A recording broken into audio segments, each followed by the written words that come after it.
how did we get from something as harmless as you reminded me of the term duck face to Sorry.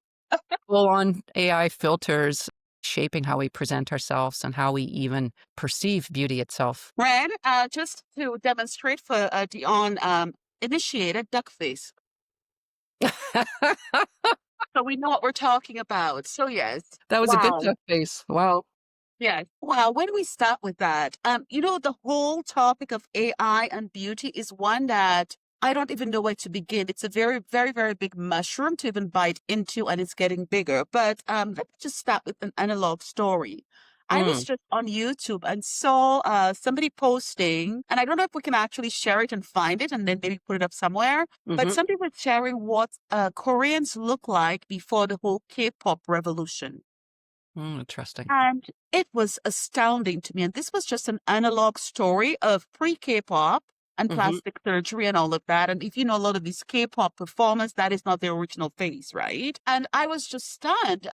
They had variations in faces. I could tell one from the other.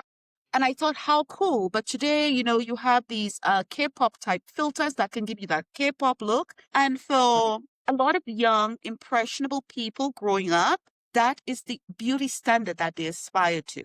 So back hmm to duck face. Duck face, where do we start with duck face? I blame the French. I blame the French. Tell me more.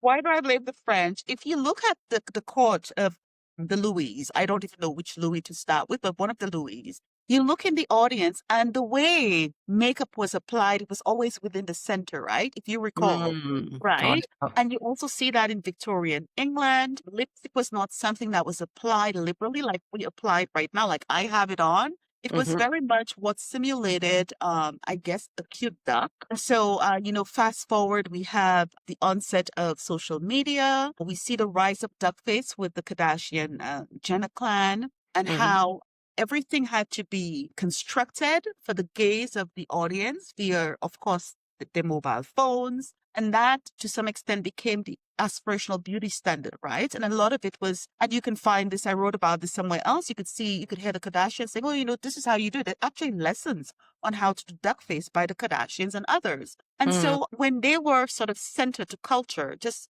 I want to say even a decade ago, the aspiration was duckface and the faces that they presented for the gaze, for the male gaze. And so how does that relate to algorithms? Basically, the algorithms, the AI was telling us that was what it prioritized as beauty standards, right? And then, of course, a lot of these women, they wear a lot of makeup. And so to achieve that look, the people who might not be that wealthy may just use the applique of a filter to actually achieve that Kardashian duck face look. We also have other American actresses, like one of my favorites. I think we share a similar birthday, Megan Fox. That's fun. Nobody say a bad word about her. She's a Taurus. But yeah, so I think, with the onset of people, that sort of centering for the male gaze in our culture, we see hmm the algorithms actually elevating that as the standard of beauty. And there's a lot I can unpack in terms of histories of duckface. hmm But I think the topic is AI and the whole idea of beauty standards. You would have recent news items where AI is the judge of beauty contests.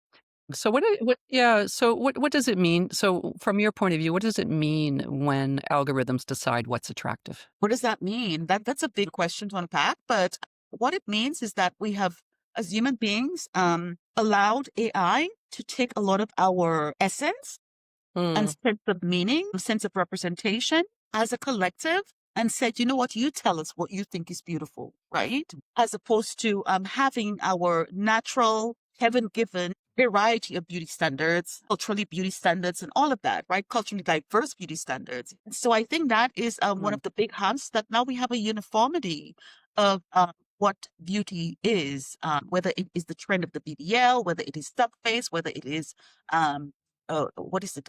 Is it real face? What is it called when the face is all wet? There are all these filters, all of these trends that are actually mediated by artificial intelligence and the rankings in search engines for what is considered aesthetically beautiful.